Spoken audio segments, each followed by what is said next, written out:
want to take this time to thank everybody for their support of myself, Mark, and the music and mental health movement. Please take this time to like, comment, subscribe, and hit the notification bell to get notified of when I drop some more great content. Thank you. What's up, y'all? What's up? What's up? Good morning. I have another live scheduled at 11:30 a.m. Eastern, which is in 2.5 hours. But I did decide to jump on here and talk a little bit about this Jared situation that we have going on. I decided to do this on my music and mental health channel for a couple of reasons. One is to advertise and promote my other channel, Mindful Reality, where I have a whole ton of stuff that you can catch up on with the Big Brother season. I have a lot of Big Brother clips. I have a lot of lives, opinions. I have a couple of interviews that I dropped in there, one with Hannah Chatta and one with Turner that were both done within the last month. So if you get some time, hop on over there. But let's jump into this topic real quick. So yesterday I was on a live because I watched a clip of Felicia having a conversation with Jared, telling Jared that she has a final two with Cirie, and then saying, I want to have a final two with you. I'm thinking of ditching that original final two with Cirie and having a final two with you, which I thought was odd, which I said on my live that I did on my other channel. So I'm like, okay, Jared is going to go share this intel with his mother, and they're going to discuss the best course of action of how to navigate through this Felicia kind of going rogue thing that's happening. That's what I think is going to happen. But it turns into one of these conversations. The conversation was very intense. It must have been about a half hour that they were just going at it. And it was hard to watch. It was interesting to watch. It was hard and it was interesting to watch, because the reason I say it was hard is because I could feel the energy of that conversation miles and miles away where I am, and I could feel it through the screen, and I could feel the intensity, and I knew why.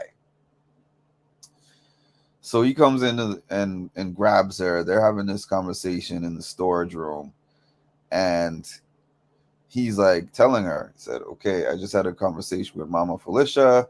She said she doesn't trust you. She said she has a final two with you, and now she wants to have a final two with me. And I'm like, okay, I'm thinking that the main thing they're going to be discussing is what should we do about Felicia leaking oil. I'm thinking that's the main component of this conversation. But no, the main thing that he wanted to use that to talk about was Blue. He wanted any opportunity to talk about Blue and how to save Blue. From a game perspective, there's not really any major incentive for anyone aside from him to save Blue. And that was the point that Cirie was trying to get across to him. Now, this thing is deep, y'all. Everybody talks about the advantage of having a family member in the house with you. And it is an advantage because there's two of you and you're on the same team. But something Felicia said is she compared like having a showmance to having a close friendship on the show. So I know that it's a bond, and everyone talks about the mother and son bond. They know each other well, this and that and the other. A problem that is brewing, they can't really talk to each other like mother and son. because I know that they could argue regardless of whether they were mother and son. People have argued in the house and had disagreements in the house. It's not just them, but there's a certain way that a mother and son can argue with each other in real life versus being able to do that on a show when you're trying to hide a secret. So there's that. Cirie clearly feels her ways about Blue. She doesn't like Blue, and she doesn't like Jared's relationship with Blue. Jared keeps trying to spin it as I am everything that I'm doing is to benefit us and is to benefit the team, but mainly to benefit us, as in her and him. And Cirie is trying to tell him she's not necessary for the game. She's not necessary for the game. Like, she doesn't know how to play the game. She doesn't win competitions. She's not even here for the game. So why do we need her here? He's trying to make the argument, oh, because she doesn't know the game, that means that she's not dangerous and she won't betray me. I would rather take my chances, frankly, on Jag betraying me than keeping Blue around just for what? Just for one person. And that's what Cirie was telling him. She was like, Jag, Cirie, Blue is one person. Blue is one person in the house. She does not have connections to anyone, and she basically just hangs out with you and hangs around with you all day. So her leaving is not like, Cirie thinks about things in terms of networks. So if I befriend this person, I have this, and this, and this one. And if I'm talking to this person, they will spread my name around for this, and this person. And it just reached a point where I think Cirie was just like, this is the perfect time to cut Blue. But so she said to him, I don't agree with you. He said, okay, we don't have to agree with everything in this game. So what ended up happening with that was that he said, okay, so I guess she said, okay, I guess we're gonna vote out Jag, leave Blue in the house for you, type of thing. And then when she went to go decompress with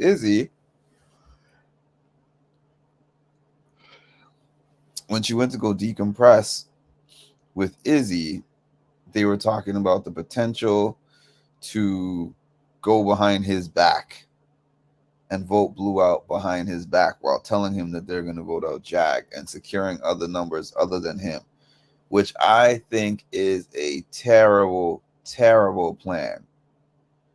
Because at this point in time, their games are intertwined. Regardless of the fact that they're going to be mother and son when they leave this house, sheesh, man. I feel like things are just building and brewing between them. They're going to have to come out and get some family counseling type of time that we're on right now. Because they are not seeing eye to eye. Jared is fighting passionately to keep Blue in the house. Jared assured them that he's team first. Jared assured his mom that when the time comes to cut Blue, he's willing to do what he has to do. And now a time has come, probably earlier than he thought it would. And my guy is stressed about that. He is stressed about that.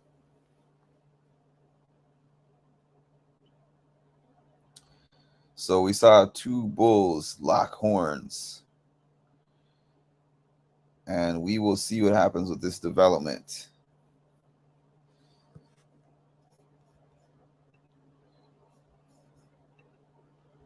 Who else is going to sleep with it? The probability, the reality is setting in I can't even say what I was gonna say because I'm always scared of YouTube censoring me. But I'll just say the probability, the reality for him is setting in that he's gonna be in that bed alone at night. Yeah, I'll just say it that way. He's not even thinking of the game at this point. Because I don't see a single benefit outside of that for him for keeping Blue over Jag.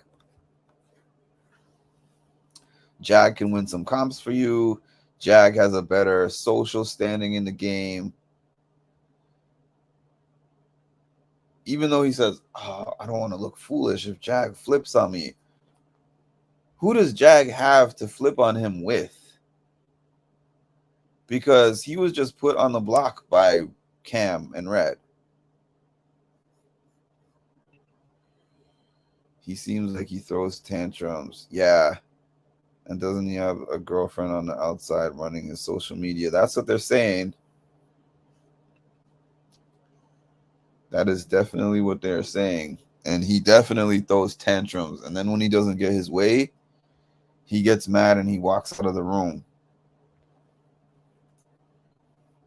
He gets upset and he walks out of the room.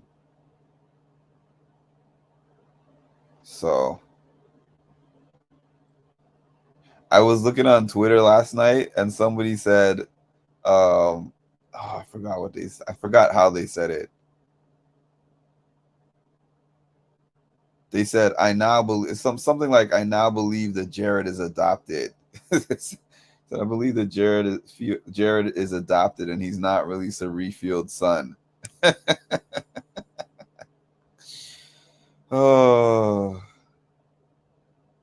And I think there's this one conversation with Izzy and Cirie where Cirie was like, nobody would even believe that boy is my son anyways. Oh, my guy is playing this game with reckless abandon. My guy is playing this game with reckless abandon.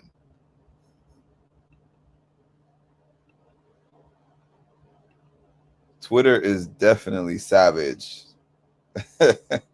Twitter is definitely savage. A couple of other things I didn't understand. I was trying to get to understand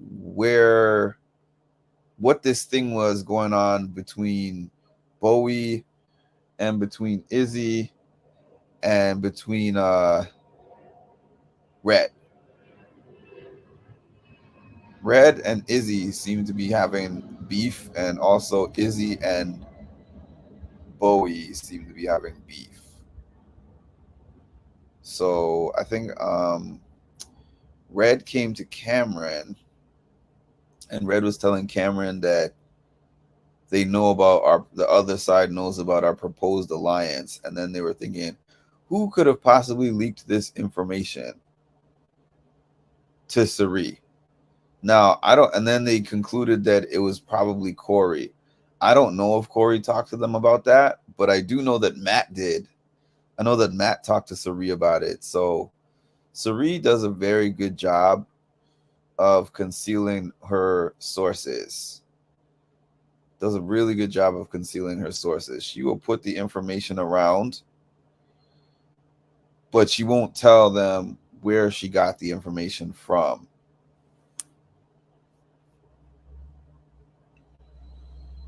Izzy thinks she's bad at it. Yeah, she's bad at that because the questions that she's been asking, everybody is sharing around, and now they're thinking that she's trying to work both sides. Jared and Cirie had an argument, a big argument last night about keeping Blue, whether they're going to keep Blue or not. And he's strongly for keeping Blue, and she's strongly against keeping Blue. She actually said, Blue was just another America to me. I was cracking up at that. they don't trust America for context. They don't trust or like America. So she said that Blue is another America to her. She is definitely running that house. This is why I'm cracking up at Red and Cameron saying that they have Cirie in their back pocket. I'm like, you guys have Cirie in your back pocket? And then they have this crazy plan where they think that they're going to take Cirie to final 7, or not final 7. They think they're going to take Cirie to jury, whatever jury happens to be, whatever number that happens to be, and then take her out in jury. And I'm like, you should have plans. You should definitely have plans to take her out before then. And I think Mama Felicia is trying to come up with a backdoor plan that she might try to do before then. That's why she keeps talking all this stuff about Cirie all of a sudden. For some reason, the trust with those two has been broken. And Felicia's trying to think of other things.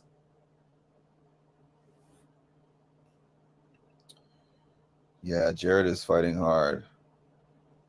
I noticed the America thing, not sure why. No, she is playing them all. She has her hands in every pot. She has her hands in every single pot in that house. Felicia knows that she can only make it so far. Yeah, so a possibility of why she is proposing this final 2 to Jared, aside from extra insurance in the game, is because she might be thinking, I don't think he's too bright, but if we get some kind of physical comp that he wins, I can use him to help me take people out. Because we know the physical parts of the game, she's not going to be it. If she happened to make it to final 3 somehow, she's not winning. Well, she could win, you know, she could win the part 3 of a final, but she's not winning part 1 or 2. So somebody would have to take her there.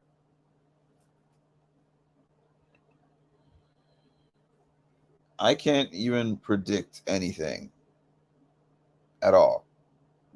I can't predict anything with this group. They're so unpredictable. They're still split about that. Should we keep Jack? Should we keep Blue? Should we keep Jack? Should we keep Blue? It's hard for me to even say.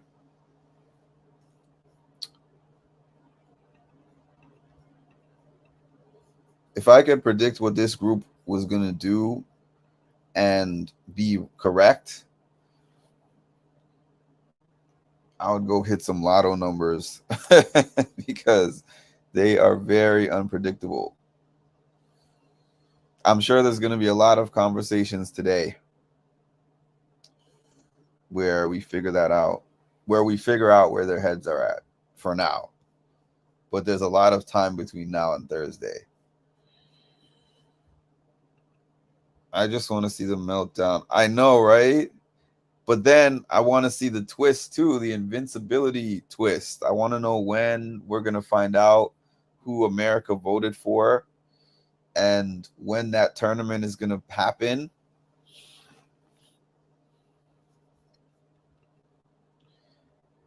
Imagine if, well, I don't know.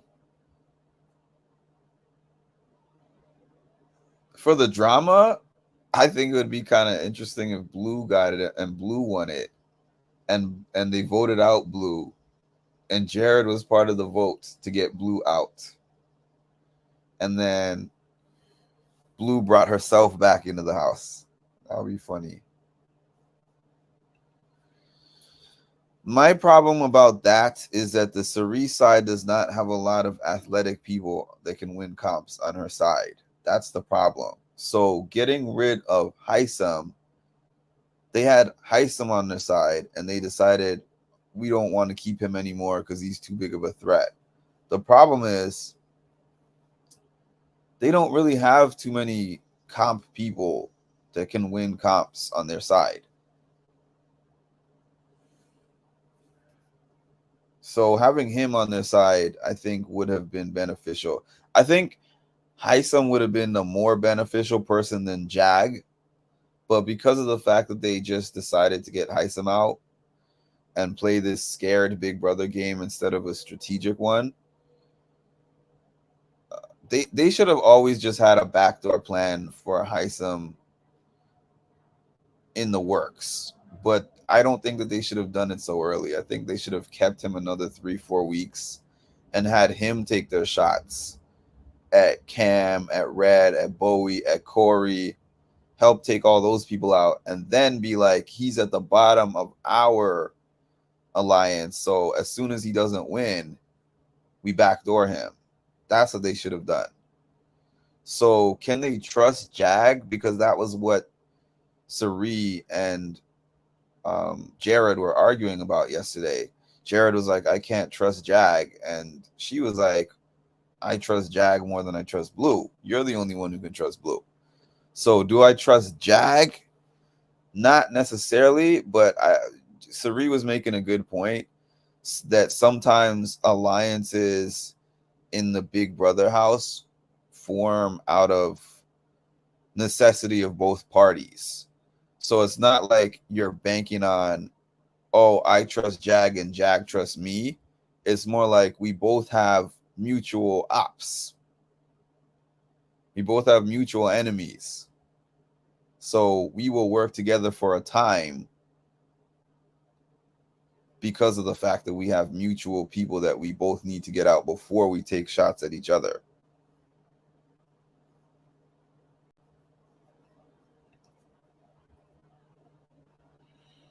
Oh, for sure he will. He can't keep his emotions in check. And sorry, but he is a big baby. I don't know.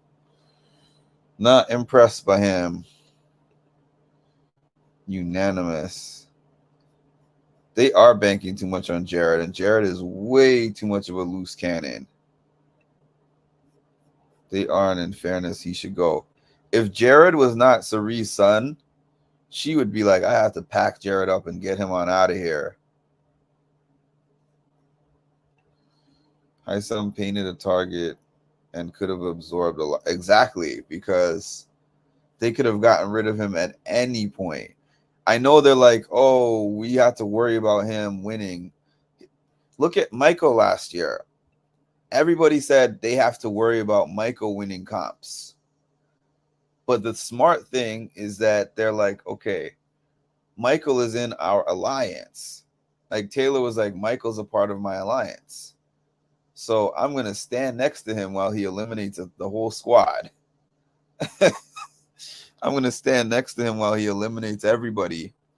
And then as soon as he loses, I'm going to be right there to vote him out. Random update, but Team Canada plays in 7 minutes. We win this and will not face Spain next round. Nice. The enemy of my enemy is my friend. Hunger Games, exactly. Jared will eventually go, and before Cirie, she will try to keep him, but she will see reason. And then Blindside, that was epic. Yeah, it was epic. And then his speech when he was sitting next to Brittany, oh my goodness. My guy was he did not have a sad speech where he said, well, I'm not going to campaign against you. You're my bestie in the house. Oh no, you've thrown people under the bus. You did this and you did that, and you've had all these different alliances, and you're lying to people. And I was just like, dang, Michael, you are a savage, my guy. You are a savage. Anyways, y'all.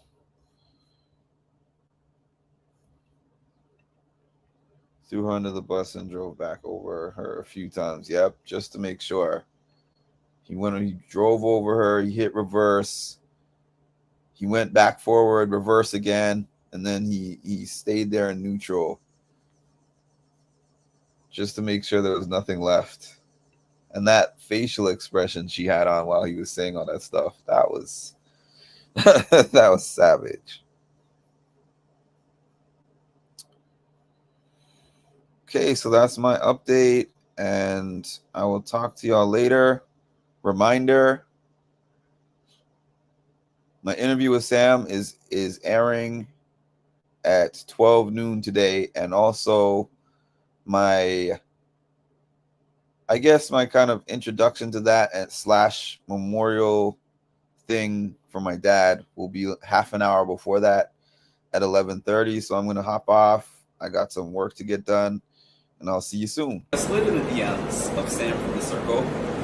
She was a really big fan of Jill Scott, so I had to lie and tell her that I was Jill Scott so that she would be willing to get to know me. So somehow, some way, she agreed to meet up with me as Jill Scott. So I'm hoping that when I see her, I'm going to be able to convince her that everything else was real and that we're going to have this great connection and great conversation. We'll see what happens. What are you? It's really you! What are you, like a personal assistant? No, I'm Jill Scott. We've been talking for like months. You are not Jill Scott. You are not James Scott. Maybe Jeffrey Scott. You mean you're the person I've been talking to all these months? Are you playing right now? No, everything else that I said was true. It was just that one part. I promise you. So you mean telling me, season 5 winner of the Circle, Sam, putting stuff together smart, and I fell for this? You're dumb. And I'm out. Been real. See you later, Jeffrey Scott, Jeffrey, whoever you are. You know, absolutely. You're just gonna leave? I'm out of here. It's been real. Call me. Never. So you literally were one of my very first followers, and then when you followed me and I, followed back, I was like, this dude is cool. Like, if they say talk to your manager, you just say, you know what, talk to the hand. You don't need to be on my podcast. But, yeah, dude. Yeah, you do a great job. Thank you. I always get a kick out of talking with you on Patreon. You have a really good, view on everything. That wasn't planned. You know what? Thank But you. I like this Canadian. Well, this one. well, thank you. I appreciate it.